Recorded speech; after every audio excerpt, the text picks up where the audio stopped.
冬に釣れるルアー5選。1、ミドスト。中層でふわふわ刺すことでバスのバイトを誘えます。イメージは魚礁、ウィード、沈んでいる木の上を通す。カバーに直撃するのを嫌うバスに効果的。2、ネコリグ。冬のディープのバスにアプローチしましょう。難しい冬のバス釣り、頼りになる存在がこのネコリグです。3、アラバマ。バスがシャローに刺すタイミングで投入してみましょう。風が吹いたタイミングが効果的。カバーの際を狙ってみましょう。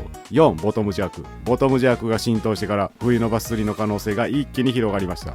カバー回避能力も高い。日中通してチャンスが多いルアーです。5、メタルバイブレーション。冬のエース、メタルバイブレーション。カバー直撃ではなく地形変化を狙いましょう。